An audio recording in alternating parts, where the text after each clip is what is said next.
Students கேட்குறாங்க, அதாவது sir என் IIT இல்லாமல் வேறு ஏதாவது பெஸ்ட்டு இடத்துல போய் படிக்கணும், என்ஐடி இல்லாமல் போய் படிக்கணும், அதுக்கு வந்து நான் என்ன என்ட்ரன்ஸ் எக்ஸாம்ஸ் எழுதணும் அப்படின்னு கேட்டால் ஜேடபிள்இ exams, joint entrance exam main எழுதணும்.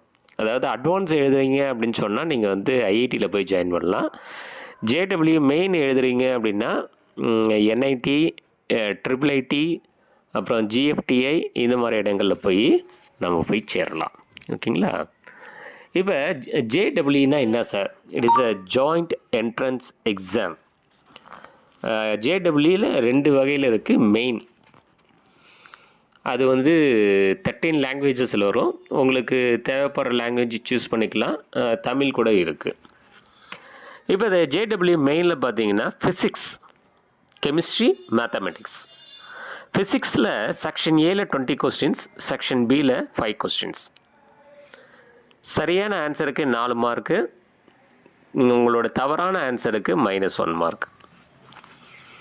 கெமிஸ்ட்ரியில் பார்த்தீங்கன்னா 20 கொஸ்டின்ஸ் வந்து செக்ஷன் ஏல வரும், 5 கொஸ்டின்ஸ் வந்து செக்ஷன் பியில் வரும். மேத்தமெட்டிக்ஸில் பார்த்தீங்கன்னா அதே மாதிரி 20 கொஸ்டின்ஸ் செக்ஷன் ஏல, 5 கொஸ்டின்ஸ் செக்ஷன் பியில். ஸோ அப்படின்னு பார்த்தீங்கன்னா கிட்டத்தட்ட உங்களுக்கு 75 கொஸ்டின்ஸ் வருது எல்லாத்தையும் சேர்த்து. அப்போ 75 × 4 அப்படின்னு பார்த்தீங்கன்னா கிட்டத்தட்ட 300 மார்க்ஸுக்கு உண்டு. ஜேடபிள்யூ எக்ஸாம்ஸ் வந்து 300 மார்க்ஸுக்கு. ஸோ கரெக்ட் ஆன்சர் பண்ணிங்க அப்படின்னா 4 மார்க் வரும். ஆன்சர் வந்து ராங் ஆணுச்சு அப்படின்னு சொன்னால் இட்ஸ் -1 மார்க், நெகட்டிவ் மார்க்கும் உண்டு. சார் இதை யார் கண்டக்ட் பண்ணுறா? இட்ஸ் எ நேஷ்னல் டெஸ்டிங் ஏஜென்சின்னு சொல்லக்கூடிய என்டிஏ தான் இதை கண்டக்ட் பண்ணுது. இப்போ உங்களுக்கு நீங்கள் போர்டு எக்ஸாமில் பார்த்தீங்கன்னா 75% அக்ரிகேட் மார்க்ஸ் இருக்கணும். அது மொத்தமாக Tamil, English, other main subjects எல்லாத்தையும் சேர்த்து உங்களுக்கு 75% மார்க்ஸ் இருக்கணும். அதாவது every candidate can appear JW main exam. Main தான் சொல்கிறேன், அட்வான்ஸை பற்றி சொல்லலை. மெயின் எக்ஸாமில் 6 times over 3 consecutive years. நீங்கள் அப்போ +2 படிச்சிட்டிங்கன்னா அது ஒரு வருஷம்னு கன்சிடர் பண்ணப்படும். அந்த வருஷத்தில் 2 எக்ஸாம் எழுதலாம். அடுத்தது அதுக்கு அடுத்த வருஷத்தில் ரெண்டு முறை எழுதலாம். அதுக்கு அடுத்த வருஷத்தில் 2 முறை. தொடர்ச்சியாக ஒரு 6 முறை மட்டும்தான் எழுத முடியும் ஜேடபிள்யூ எக்ஸாம்ஸை மெயினை. டைப் ஆஃப் டிகிரி இவங்க கொடுக்குறது பார்த்தீங்கன்னா பிடெக் அண்ட் பிஇ. பிடெக் கொடுக்குறாங்க அண்ட் பிஇ கொடுக்குறாங்க. ஸோ செஷன் 1, அதாவது ஒரு வருஷத்துக்கு 2 முறை எழுதலாம்னு சொன்னோம் இல்லையா? செஷன் 1 பார்த்தீங்கன்னா அப்ளிகேஷன் நவம்பர்லேயும், என்ட்ரன்ஸ் வந்து ஃபஸ்ட் வீக் ஆஃப் பிப்ரவரியும், ரிசல்ட் வந்து பிப்ரவரி 2nd வீக்லேயும் வரும். செஷன் 2 அப்படிங்கிறது பார்த்தீங்கன்னா அப்ளிகேஷன் பிப்ரவரி ஃபஸ்ட் வீக்லேயும், என்ட்ரன்ஸ் எக்ஸாம் வந்து ஏப்ரல்லையும், ரிசல்ட் வந்து உங்களுக்கு எப்போ இருக்கும் அப்படின்னு சொன்னால் மே மாதத்துலேயும் இருக்கும். டியர் ஸ்டூடெண்ட்ஸ், +2 படிக்கிற ஸ்டூடெண்ட்ஸ், அதுவும் ஃபிசிக்ஸ், கெமிஸ்ட்ரி, மேத்தமெட்டிக்ஸ் படிக்கிற ஸ்டூடெண்ட்ஸ் கண்டிப்பாக இந்த ஜேடபிள்யூ மெயின் எக்ஸாம் எழுதி பாருங்கள். அதில் நீங்கள் செலக்ட் ஆகிட்டிங்கன்னா ஜேடபிள்யூ அட்வான்ஸ் எக்ஸாம் எழுதி பாருங்கள், ட்ரை பண்ணி பாருங்கள். ஸோ டோட்டல் மார்க்ஸ் உங்களுக்கு எவ்வளோ வருது அப்படின்னு பார்த்தீங்கன்னா உங்களுக்கு தெரியும். 75 கொஸ்டின்ஸ் × 4 300. ஸோ நெகட்டிவ் மார்க்ஸ் உண்டு, -1 மார்க். ஸோ இதில் செலக்ட் ஆகிட்டிங்கன்னா எங்கே போய் சார் சேரலாம்?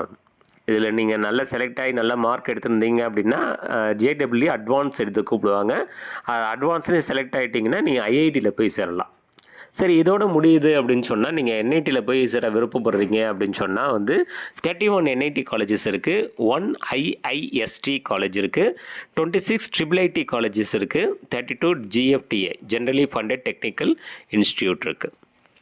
So national institute of technology பொறுத்த வரைக்கும் ரூர்கேலா, அப்புறம் வந்து சுரத்கால், ட்ரிச்சி, என்ஐடி வந்து ட்ரிச்சியில் ஒன்று இருக்குது, காலிக்கட்டில் ஒன்று இருக்குது, வராங்கலில் ஒன்று இருக்குது, துர்காபூரில் ஒன்று இருக்குது, ஜெய்ப்பூரில் இருக்குது, கர்நாடகாவில் இருக்குது, குருஷேத்ராவில் இருக்குது, ஸ்ரீநகரில் இருக்குது, போபாலில் இருக்குது, ஜாம்ஷெட்பூர், ரூர்கேலா, பாட்னா, அலகாபாத், சூரத், சில்சார், துர்காபூர், அதுக்கப்புறம் பார்த்திங்கன்னா ஹமிர்பூர், மேகாலயா, மிசோரம், நாகாலாந்து, பாண்டிச்சேரியில் இருக்குது, திரிபுரா, மணிப்பூர், கோவா, டெல்லி, அருணாச்சல பிரதேஷ், உத்தரகாண்ட், சிக்கிம்.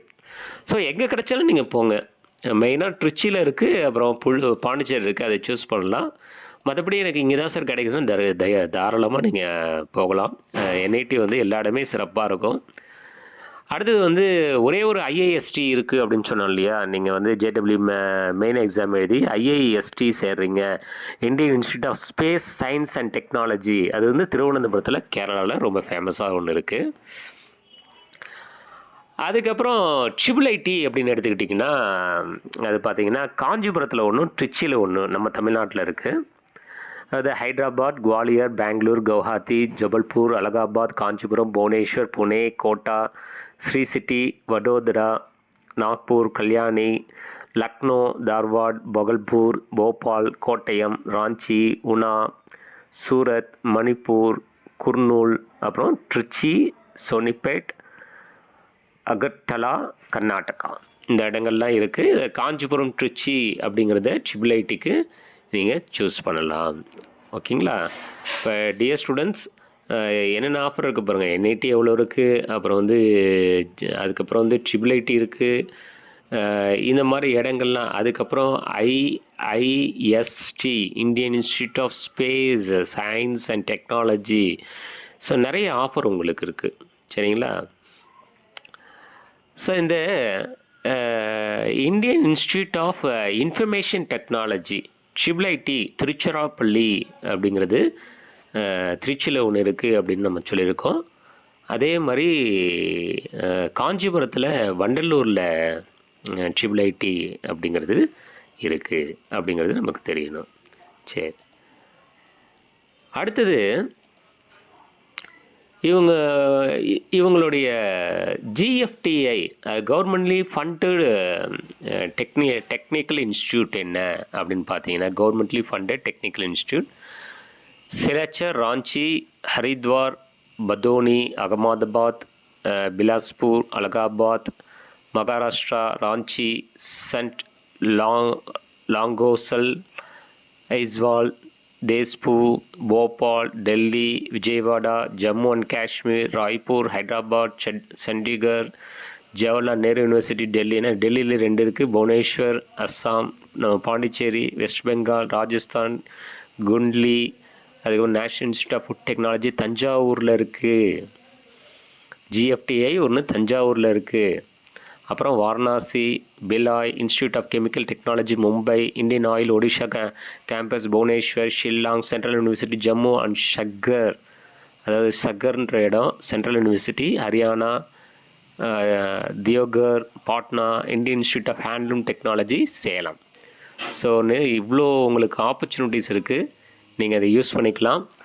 அதுக்கப்புறம் என்னென்ன கோர்சஸ் இருக்குது அப்படின்னு பார்த்தீங்கன்னா, civil engineering, mechanical engineering, electrical engineering, electronics and communication engineering, computer science and engineering, chemical engineering, biotechnology, information technology, அப்புறம் aeronautical engineering, agricultural engineering, automatic engineering, petroleum engineering, textile engineering. இது மாதிரி நிறைய இன்ஜினியரிங் கோர்சஸ்ஸு இந்த மாதிரி NIT, triple IT, அப்புறம் GFTI இந்த இடங்கள்லாம் இருக்குது. Biomedical engineering, ceramic engineering, environmental engineering, industrial engineering, marine engineering, metallurgical engineering, mining engineering. இந்த இடங்கள்லாம் நீங்கள் படிச்சுட்டு நீங்கள் போனீங்கன்னா உங்களுக்கு லட்சக்கணக்கில் வந்து சம்பளம் அப்படிங்கிறது கிடைக்கும்.